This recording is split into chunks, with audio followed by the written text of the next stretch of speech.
Overture, hit the lights. This is it. Hit the He was lights. gonna start on it. What? Did I it? still Okay, I couldn't remember if it said start or finish. show this is it. Start on it. Yeah, that's a lot. That guy needs to medicine. You going to Austin How much do you charge? or San Antonio? Which one is it? Houston. Houston. You going to Houston? Yes, and Austin and San Antonio. Two of them for work, one of them for here. That was the confusing part. I was like, yes, yes, yes. That's where, I mean, you can work on our factors.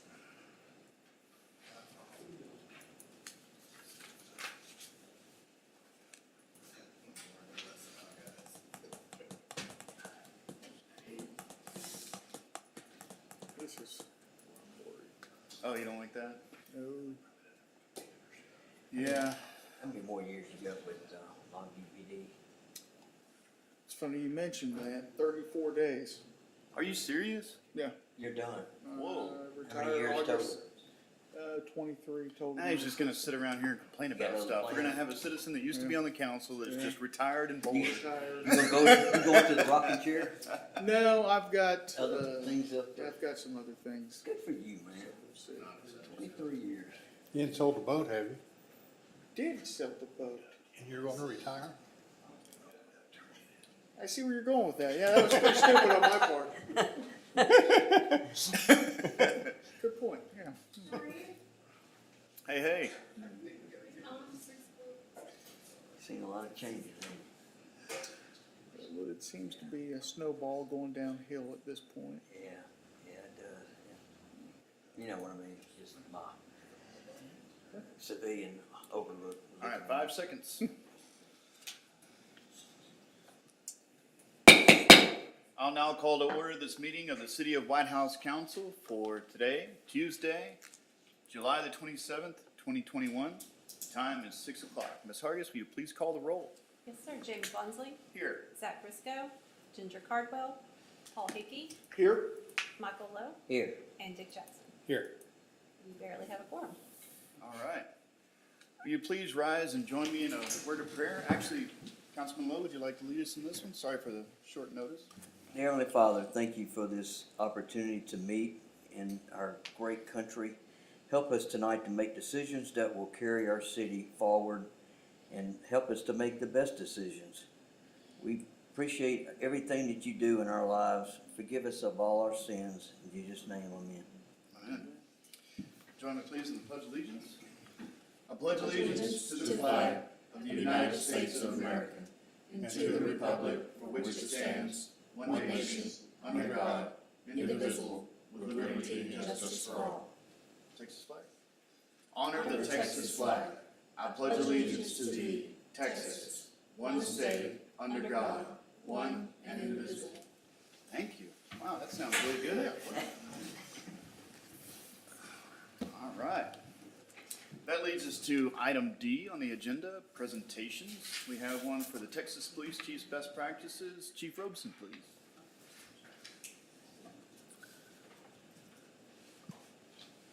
Good evening, Mayor, Council. Good evening. So speak a little bit on best practices. You may or may not have heard about it. So City Manager asked that I come and present what we are working on, the benefits of this, and really why we are wanting to do this program and why we started the program. So on the next slide. The Law Enforcement Recognition Program is a voluntary process where police agencies in Texas prove their compliance with, I do believe it's now over 166, 166 law enforcement best practices. So what is a best practice? It's a standard that's set through Texas Police Chiefs Association. It's also been designated through the federal government as an acceptable program for accreditation for police agencies in the state of Texas. So it is a program that will allow us in the future to receive grants and other things to help us financially as well as professionally. This program was developed by Texas law enforcement professionals to assist agencies in the efficient and effective delivery of service and the reduction of risk and the protection of individuals' rights. So basically what that means is it's going to help us be a professional police organization. So you're hearing a lot about professionalism, risk, and liability. Those are kind of the themes of this. So why do we need to do this? Well, since the 1960s, policing started on this journey to become professional. Believe it or not, in the 70s, you could come to work, they would hand you a gun and a badge and say, go to work. And we've come a long ways from that. So today, the academies are 720 plus hours, followed by another 4 months, depending on the different departments, of training, FTO training, and then followed by ongoing biannual training, as well as we have different levels within our licensing, basic all the way up to master's, and those require certain courses along the way to achieve those different levels and those standards. So our goal is to become more professional in the way that we serve and we protect our community. That's what our job, our function is to serve and protect our community. So we want to be professional in the way that we're doing that. This is not something that's required, although I personally believe that we'll see this becoming more of a requirement as we go along. And I think it's going to be, I personally believe, be tied to federal grants. If you're not having some kind of standard, it's going to be more difficult to get grants. So it also helps us to be more professional in our training. So these standards go beyond what the state requires. So in addition to our licensing requirements that may say you need intermediate search and seizure or some other intermediate courses or advanced, they say that we need certain requirements. One of them is actually, they call it buddy aid, self-aid, first aid requirement. So that's a requirement to show that all officers have received that training. Not a state requirement, but a best practice requirement. It helps us make better decisions because policy is helping drive the professionalism, the risk, and the liability. It helps us make better decisions out on the street. Officers are more aware of what is required of them. Although we already have policy and procedures, it's going beyond that. It's working with them through training and through this process. It helps build credibility with the community. It's a badge that we can say, we are accredited, we are recognized by the state, the Texas Police Chiefs Association, as meeting their standards. Not every department can meet them, not every department chooses to meet them. And it's a lot of work, a lot of effort, a lot of time. And fortunately, we're in good financial standpoint. We're not having a lot of expenses like in our property where we had some preparation that was done years ago, so that we're in good shape for that. Not everyone's actually successful in this process. A lot of times departments get involved and realize it's too much time, and so they're not able to complete it. And it is very difficult for smaller departments to actually be able to complete this because of our limited personnel resources. One of the things that we recognize is that we are supported by the hardworking citizens and residents of the city, and we are funded through taxpayers. And it's important for us to use that money correctly, efficiently, ethically, and this is another way to show that we are meeting those standards, and we're actually trying to do the right thing with the money that we have. A big part of this is the risk and the liability. Risk and liabilities are both internal and external. So some of the things that it sets up is internal policies to help keep officers safe. It requires things like bulletproof vests, which we already have a requirement on. But it causes us as a city and a department to provide those to the officers to wear, and they are required to wear them. That is one example of that. Helps them to have the tools and the equipment to do their job correctly. So last year we got new cars, but we have new cameras, we have safety equipment in there, we have the proper prisoner transporting systems. All those are part of the practices to make sure that we're doing everything we can to keep the officers safe as well as the community. Last year has been a lot of change in policing, and it's constantly evolving. Last year wasn't the only year that we had changes. We have changes all the time. One thing that came out last year was about the chokeholds. When I came in December of 19, I already went through and rewrote the policy to meet the best practice standards. They provided a policy and we wrote it to meet our needs. Well, that was already part of it. So we've already had the curve on that. But there are departments that, I know the laws will be changing, but weren't required to have a chokehold policy. Well, best practices came out a year ago and said, you need to have this policy put in place. We have already had the curve on that, but that would be something that would be a requirement. And if a department said no, then you can no longer be recognized. So it's an example of how it keeps the risk and liability down.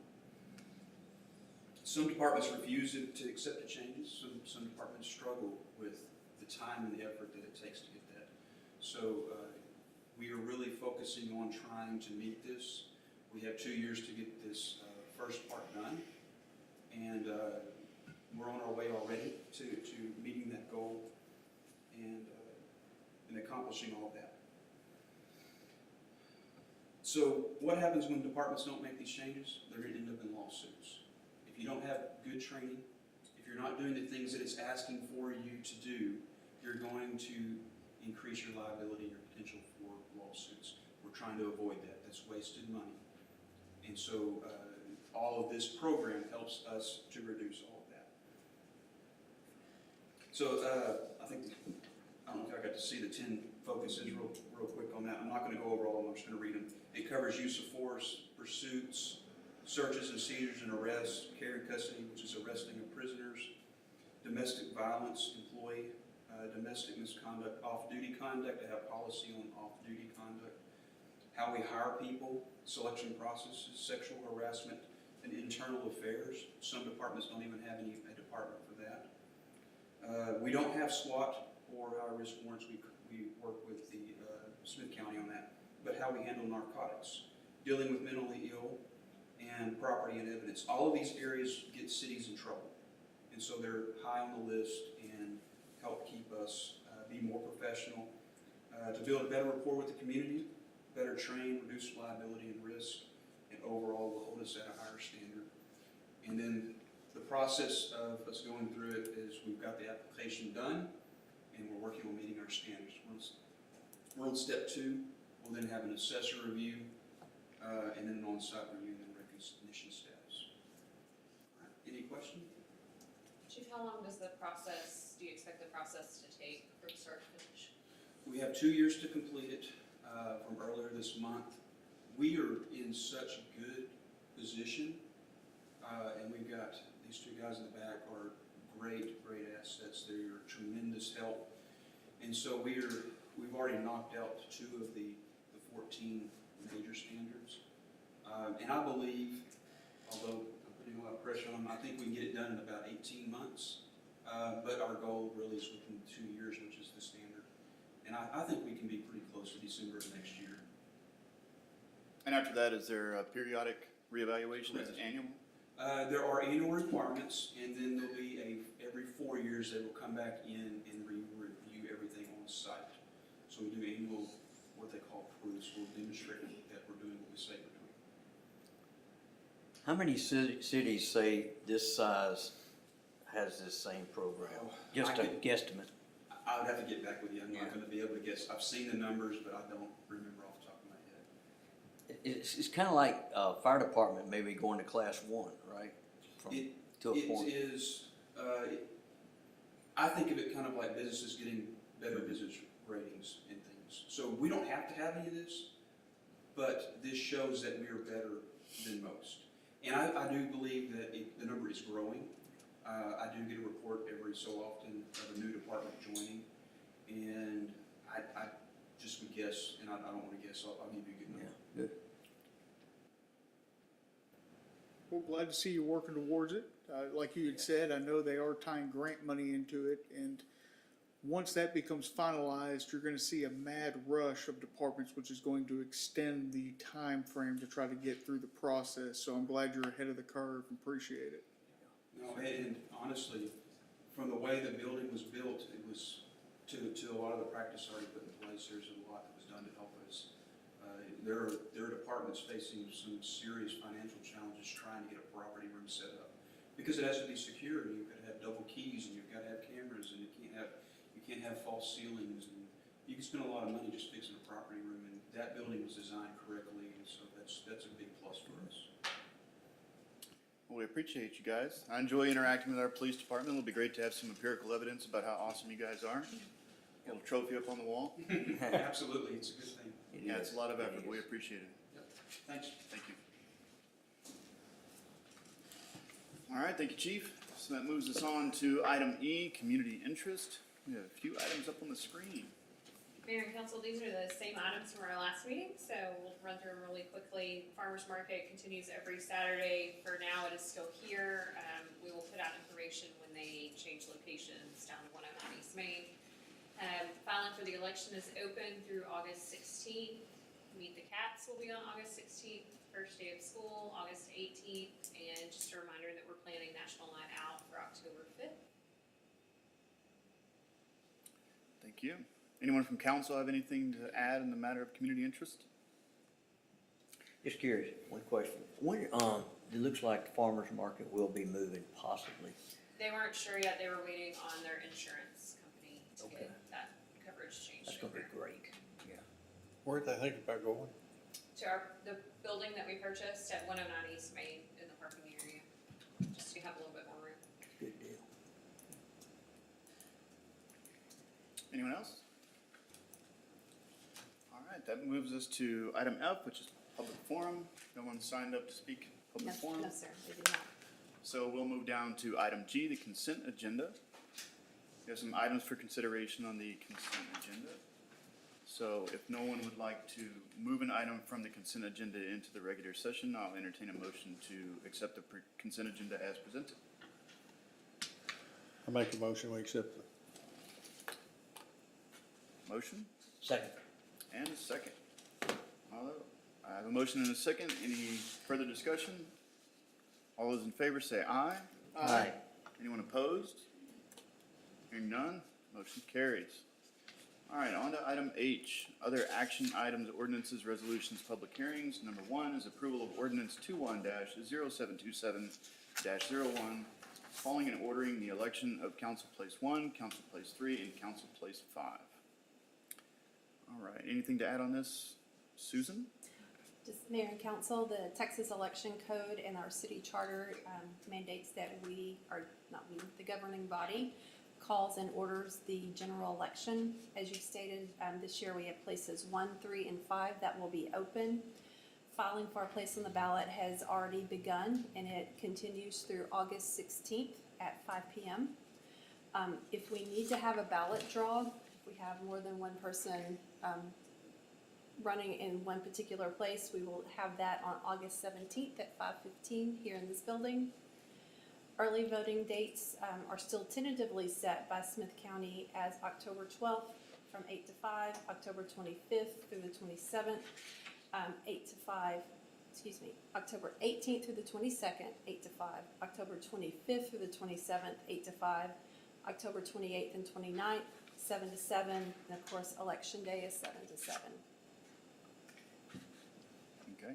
And as far as I know, early voting will take place here in this building, as other areas throughout Smith County. All right. Any questions on this item? Hearing none, I'll entertain a motion. I make a motion of approval of ordinance 21-0727-01, which calls for the ordering of the election of place 1, 3, and 5. A motion I'll second. and a second. Any further discussion? All those in favor say aye. Aye. Any opposed? Hearing none, the motion carries. All right, moving on to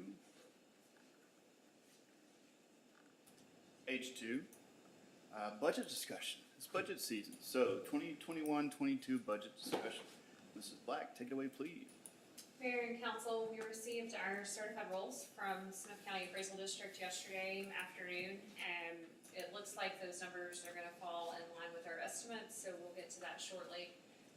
You have the line item budget in your packet, but to give you an overview of some of the things that have changed since our last meeting, Jennifer has included property tax revenue estimates in in the general fund revenue category. This was prior to us receiving certified rolls. So we'll talk about that calculation in a little bit, kind of where we stand. We did go ahead and break out the vehicle replacement costs. Originally, they were in kind of the administration department. We've broken those out by department to give a more realistic view of what each department's contribution and expense to that is over the year.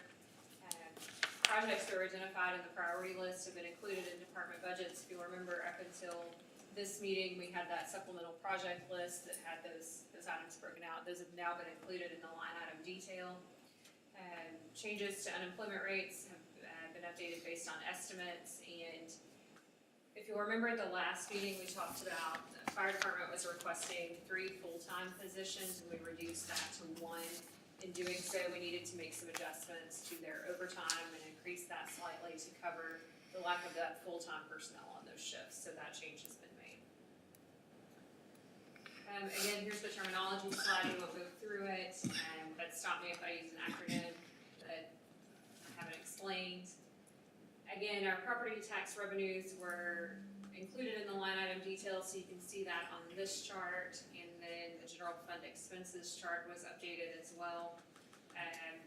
So what that comes down to for the 21-22 fiscal year, this proposed budget, it shows $4.6 million in revenues, just over $4.5 million in expenditures, leaving an estimated balance of about $99,000. That's significantly more than what we did last year. As shown on this slide, we were leaving about $8,000 in revenues that were expenditures for last year. But because we were bumping up against the proposed budget deadline and we had not received certified rolls, I wasn't comfortable putting any more expenditures in there. I do think we also have some things that you as a council have identified we want to start either saving for or identified as projects that if funding becomes available that we could go ahead and carry out, those being largely the comprehensive plan and fire engine replacement that we would be looking at. Year to date, you can see that we have about $724,000 in revenues over expenditures. For this time of year, we expect our revenues to remain pretty flat and expenditures to be slightly more than those revenues coming in, just because we've received all of our property tax revenue that we expect for the year. So I expect that number to decrease slightly by the end of the year, but I think we're in a strong financial position as we get close to the end of the current fiscal year. Utility fund revenues and expenditures, there were very little changes other than breaking out the vehicle replacement to each department and function within the utility fund. So I won't go through those significantly. The bottom line numbers in the 21-22 proposed difference with the $81,000 in revenues over expenditures, pretty close to what you saw at the last meeting. Year to date, I will tell you, coming into this meeting, I was a little concerned. You can see in the staff reports at the end that we are currently below in our utility fund revenues where we expect to be for the year. So I'm hoping with this dry weather, we've started to see some of that pick back up. But we'll just keep a close eye on it to see where we expect to end the fiscal year. This slide has been in the presentation since we started. Just a reminder that for every dollar paid in property taxes in 2020, 53 cents goes towards the school district, 33 cents to the city, and 14 cents to Smith County. This slide has been updated to reflect the certified rolls that we received from Smith County Appraisal District this week. As you can see, our certified roll went from $494 million in 2020 to $544 million in 2021, representing a 10% growth in our property values on the certified rolls. A large portion of that is $23 million in new construction, which is a significant increase over what we have seen in years past. Our average home value also increased from $175 to $182. You can also see, so because we do sales tax to reduce property tax, staff has to calculate the last 4 quarters of sales tax receipts that would reduce our property tax levy. And you can see that in 2020, it was $240,000, which if you'll remember was significantly higher than the prior year, and even higher this year at $284,000.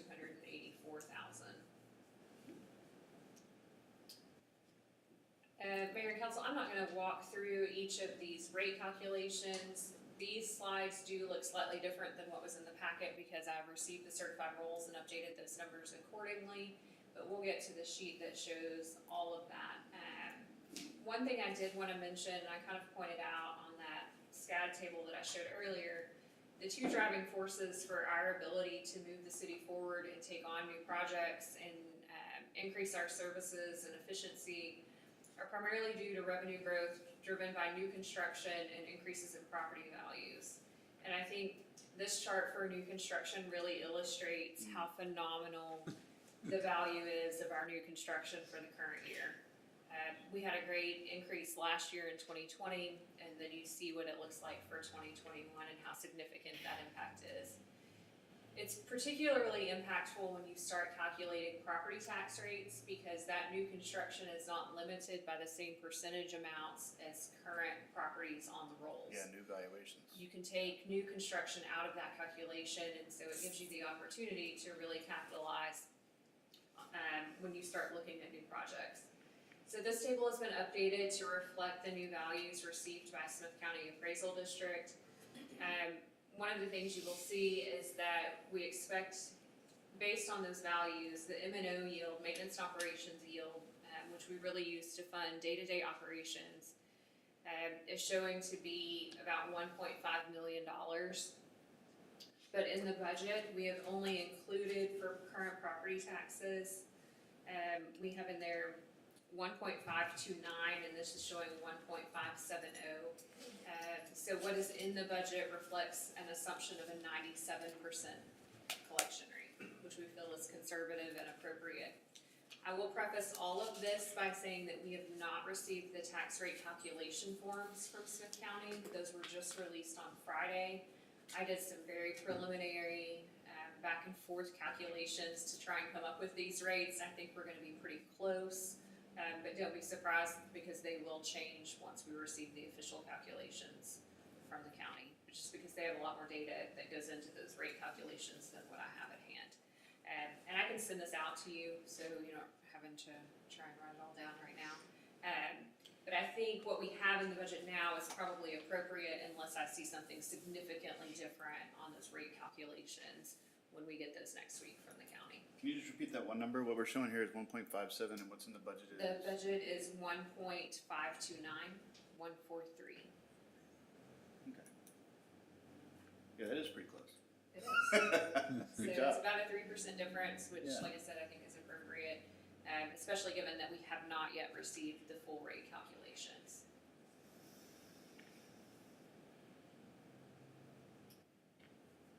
And these other slides have been included in every budget workshop that we've had, so we'll kind of run through those pretty quickly, just as a reminder of the projects that we were able to fund in the budget this year. The water tank painting, we've thrown that in. I do want to point out that in previous instances, when we had projects totaling about $100,000, we were issuing debt to pay for those. Because our debt rate has been reduced over time, I put that chart in here, we're able to pay for that out of operations, which is great for a city our size and with our funding structure. So we are also continuing our vehicle replacement program. If you'll remember last year, that was a big expense that we were biting off and committing to funding every year, and so that's continued through this year. The creation and funding of the Youth Community Council, some leadership training, maintaining our competitive salaries, adding a full-time firefighter position, needed generator improvements. We do have funding in there for facilities planning and associated improvements, and it also funds the Economic Development Strategic Plan. As I mentioned at the beginning, we are expecting to have, some funding in revenues over expenditures based on this budget as it stands today. And I think we've identified some projects that we could use that funding for, including the future fire engine replacement, any additional funds for facilities that may be identified in the facilities planning, comprehensive plan funding. We are gonna have an opportunity to refinance or recall some debt in November. Jennifer and I will be working with our bond counsel to see what options we have there and look at any savings that may be available. And then, as we've talked about several times, the American Rescue Plan Act, or ARPA, they've now named this funding the Coronavirus State and Local Recovery Funds. We are expecting the first half of that any day now. The state deadline is August 2nd, so we're hoping sometime in the month of August they'll start distributing those funds. And we will begin identifying some projects. So, back to our budget calendar. As we had mentioned at the last meeting, we expect to meet on August 2nd, August 9th, and August 16th. Smith County has indicated because the comptroller was so late in putting out their tax rate calculation forms, they are hoping to have tax rate calculations to us by the 3rd. I've asked for them to move us to the front of the list since I'm fairly confident that whatever tax rate you propose would exceed the voter approved rate and the no new revenue rate, so that we are on a much tighter timeline than maybe some other organizations. So I will ask that they get it to us first. But I do want you to keep that in mind so that if we aren't able to meet on the 2nd, we will have to meet on the 3rd to meet the state deadlines. Other than that, Mayor and Council, I'm happy to answer any questions you may have. For the RFP for the facilities, did we receive an adequate number of responses on that to be able to maybe fund that? We did. Have a funding opportunity We for that? received 4 great proposals from some firms. Susan and I did a very preliminary kind of look through on those, but we will begin scoring those and get those recommendations to you before at the next meeting. Oh, okay, so well before the October Yes. budget, okay, awesome. Yeah, that sounds great. Debt service is those a couple slides back where the opportunities where we could fund with the excess those are all pretty high. Right. Yeah, Yeah, so when we were looking at this program list, we had about $2 million worth of needs and about $150,000 with which to meet those needs. And one of the things that was on that list, and I did meet with them yesterday and promised that I would put it back before you. I met with the library. If you'll remember, they were requesting some increase to their funding allocation that was not prioritized by staff. And they have come back and asked if they could have just over $1,700 to do some compensation adjustments for their staff members. I told them I would put it before you. However, I feel that as the city manager, my job is to prioritize city projects first, and that has to be our number one concern. And with the needs that were on our list, it just wasn't a high priority for me, but I promised I would bring their new requests back to you, so. yeah, thank you for that. So, I've been working with them to help identify where their customer base are, where their patrons are within the city. So they service about, I think it was 21% of their patrons are within the city. So they definitely have an opportunity to capitalize on those that come in from out of the city to use the library. And there's a lot of stuff going on over there. There's some great programs, and it services a huge area. I was amazed to see the service area that our library has. It goes well outside of, deep into Tyler in the north, on the other side of Troop in the south, and east and west. So it's a great beacon for literature and education coming right out of here at White House. All right. How much more are they asking for? It was like $1,750.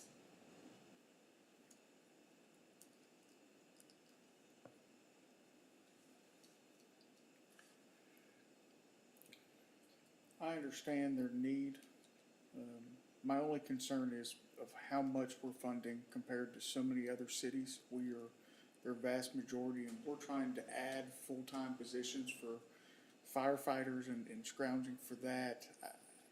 It's hard for me to say no to what we need for our own city employees for another entity that's already getting vast majority of their funding through us.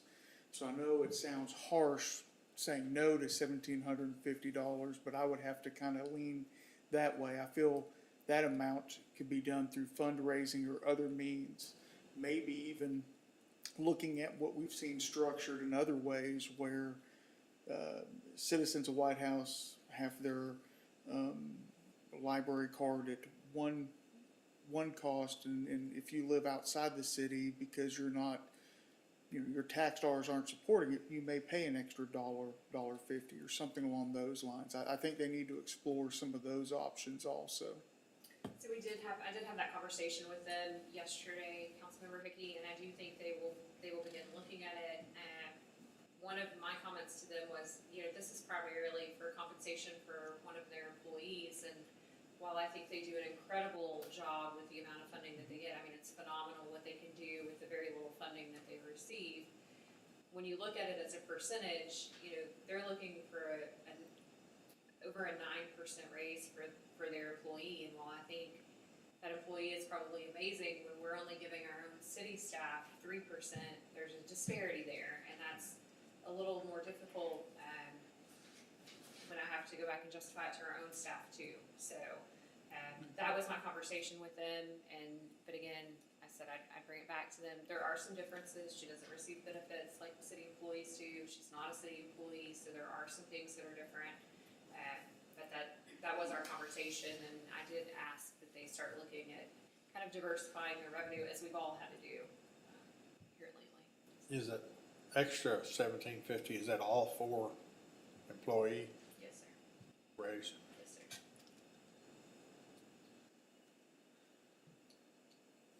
From where to where, how much they're making and where they're going? I do, yes. So I think, it's kind of it's not much, let me put it that way. It's not, Dairy Queen is hiring for more yeah, than she'll wind up getting after the raise. Yeah. There's a sign on the drive-through Dairy Queen posted, an hourly rate. it's pretty low. It's a job of, she's doing it out of her passion for the community, really, Yeah. is what it is. You don't get that benefit when well, maybe you do. I don't want to speak against Dairy Queen, but those people seem really happy serving Blizzards, but. They do a good job. Yes. They do, I mean, without a doubt, they do a phenomenal job. But it's, like to Councilman Hickey's point, if they want to scale the programs that they have and they want to stay competitive with the salaries that they have, then they need to take advantage of that patronage base that they have outside of the city and maybe charge extra for somebody using their services. At 21% of their patrons within the city, that opens up another 79% that they could open up for that. And this is all recent. It's not like we've been pounding them with this for years, or maybe we have, I'm not sure, that they should charge people that are outside of the city more money. But they've gone through this exercise with Mrs. Black, conversations sparked by Councilman Hickey, and I mapped some stuff out for them just to show them where all they were, and they said it was an eye-opening experience. It's hard to realize where your customer base is until you see it on a map, and you think, oh my gosh. You see an address that says White House 75791, and unless you got a map in front of you, you don't know. But I think 3,000 of those addresses were 75791. A lot of them were White House 75791, but they're outside the city limits, just inside the postal code. So I think I think we'll see maybe the board heading that direction with trying to fund based off of that. We should try to help them reach those other people if there's a way.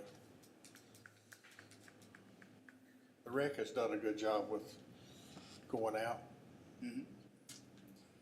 So I think some of the things that we as the city have offered to help in that is, I know that Mayor Wansley and Councilmember Lowe have been hauling cans for them to get them caught up on their fundraising efforts there. I've offered to meet with them a little sooner in our budget process every year so that we can have that face-to-face conversation earlier than July. Yeah. So we've both got that set for April meetings every year from this point forward, and then we are sharing their information, their event information, anytime they send that over to us, so that we can maybe broaden that reach a little bit for them.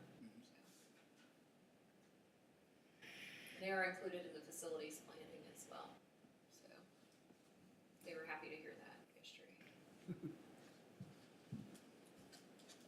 Yeah, so let's take a little time with that. That kind of information's all new, and we got budget cycles coming up, so. Yeah. Anything else on this? Anybody have any more questions or comments about the budget? Last call for item H2. All right, that takes us down to item H3. Oh, thank you very much. Awesome It gets clearer, it's like, it gets clearer every time we look at it, the budget, it's great. I appreciate that it, starts off the way it does and it gets clearer and clearer, it's good stuff. All right, H3, consider future agenda items. Any items that we would like to add to the agenda for discussion for the next meeting? Which will take place August the 10th. It will be August the 2nd, as long as we have tax rates to share with you, possibly August the 3rd. Oh, Remember, we moved okay. all of our August meeting dates. Yes, sorry. So we're planning for August the 2nd, tentatively for August the 3rd, August the 9th, and August 16th. Well, there you go. You add something to the agenda today, you don't have to wait that long. Anything from anyone? All right, that takes us down to item I1, receive reports from staff.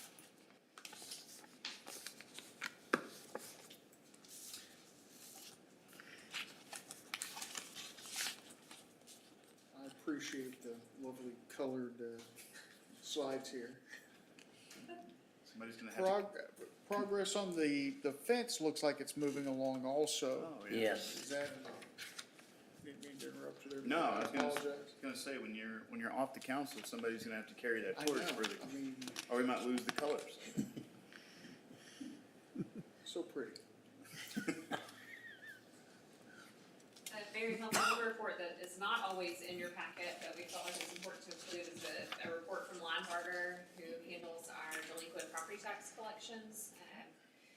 Just so that, those in the public are aware, our pending lawsuits for past due collections only total $14,253 right now.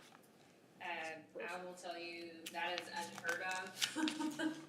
Our collection percentage on property taxes is over 100%, which meaning we are collecting more in past due taxes than are going out every year, so that's great news. Linebarger's doing a great job, and I think it just speaks to the quality of the community that we have here.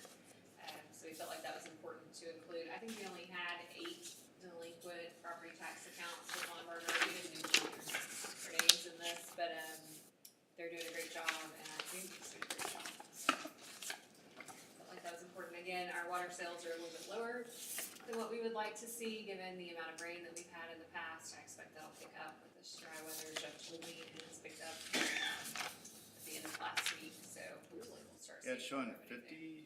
50,000 below, is that right? Of the, well, not the 5-year average, but of last year, I guess we hit pretty good last year. We'll keep a close eye on that. Chief Johnson, I've been meaning to tell you for the last few weeks, every time I drive around, I see a new painted hydrant.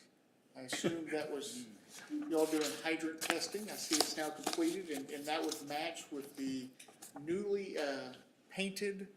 They look nice. It doesn't curb Sunburst appeal. red. It is a vibrant red. I don't think you'll miss it. But yeah, they look good. Good, thanks to the guys, I appreciate you noticing it. A lot of sweat went into that. Dog's favorite colors. I see the staffing shows on the police side 15 to 15. Does that mean we're fully staffed out on the police side? We're down one tomorrow. We were in June, fully staffed. I see. Still not bad. Yeah, That's good. impressive. In this market, that's amazing. And then Mayor and Council, I don't think it's in this report, but it was in one of the Friday updates we sent. The city of Glendale came over and toured our wastewater treatment facility. Yeah. Which, I will tell you, if you were on the list to get toured for a sewer plant, you're doing a good job. So kudos to our public works staff. They always do a great job out there, and, Did y'all hide the silverware before they got here? yes. Okay, good. So, anyway, it's always a compliment when somebody wants to come tour a wastewater treatment plant, because those are notoriously difficult to keep in compliance, much less to be on the A-rated list. So That's great. it's quite a compliment to them. So the water tower will be coming up soon. The work, The painting. the painting, Yes, but it's interior painting, so Yeah. so it's it's in the budget for October. So it'll be done sometime between October and September of next year. Are they behind also because of the pigment shortage for paint? I mean, do we see that on the? No, I haven't I heard. think that's only for darker colors though. Is it? Yeah. We'll see. I couldn't get a deep maroon because the pigment shorted, but Yeah. So one of the things I do expect us to begin facing with all of this American Rescue Plan Act funding coming out. So not only are we getting $2.2 million, all other cities are getting funding for there's gonna be a water, backlog. sewer, Yeah. wastewater.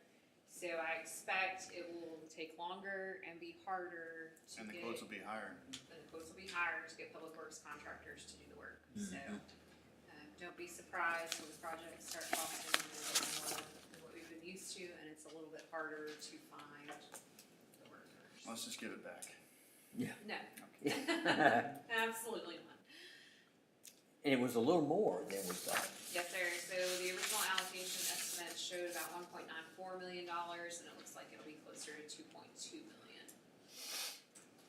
Outstanding.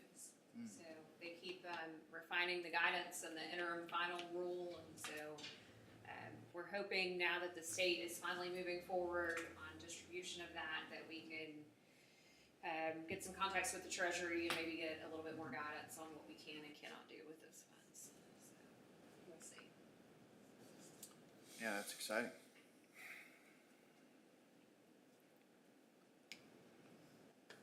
All right. Anything else on the topic of administrative reports? Well, we do not have executive session. We're not gonna be reconvening, so that takes us to item L, adjourn.